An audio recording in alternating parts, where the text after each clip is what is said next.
As a screenwriter, why did you choose this particular plot line to introduce the Suicide Squad in cinema? Well, the movie is really a story of forgiveness and redemption, and it's a story of bad guys who do good things and learn that they have a good heart. And you know, the journey of June Moon and the journey of the Enchantress is really, in a lot of ways, an artistic study of the journey of the soul. You know, where you have this woman with this evil alter ego that must be destroyed if she's to have a life and to have any kind of love in her world. Would you rather describe this film as an old-school badass adventure with a few gifted bad guys than another comic book hero adaptation that belongs to this particular genre? I think that's fair. I mean, that really is kind of the essence of it. Is it's a traditional mission movie in a lot of ways, and it's very different from a genre comic book movie. And I think there's so many expectations that every movie needs to be like every other movie, and I wanted to do something different in my own voice. It succeeds on that level, Thank you. I think.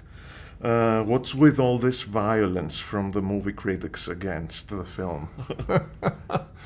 The critics have been very outspoken in what they've been saying, and it is interesting because I do feel like they want it to be just like every other comic book movie, and it is a unique movie, and it has a good heart, and it makes me wonder, why don't they see the good heart that the movie has? Because it is a story of forgiveness and redemption and coming together as a family and doing something good in the world despite the world telling you that you're bad. I thought that Jared Leto was closer to Jim Carrey's in The Mask than being violently crazy. Do you agree? Was that your choice to present him as a more loony than dangerous Joker?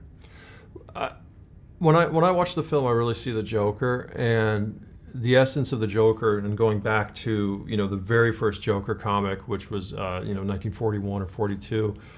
He's an insane criminal, and I wanted to update the Joker to 2016 and have him feel like he could live in our world and be a part of our world. But it was like coming out from Looney Tunes, you know. He was weirdly funny. Not in the way we used to see the Joker in the past. Well, I'm very proud of what Jared has done, and you know, I mean, the Joker is insane. I mean, you know, his nickname is he's the Clown Prince of Crime, and you know, it was a lot of fun to develop that character with him.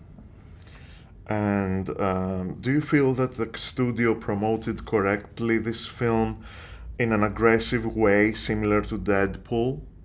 I mean, the promos, the trailers, everything looked like an anarchistic movie that comes following the success of Deadpool. Was that good for you? I mean, do you agree? I'm really happy with how the studio promoted the film. You know, it's a very unique film. It's very different from anything else, and it is sort of vibrant and alive and has these very intense visuals. And so it was exciting to see how they took the visuals of the film and then put those out into the world. And I feel like that the movie that they've sold really is the movie that you get.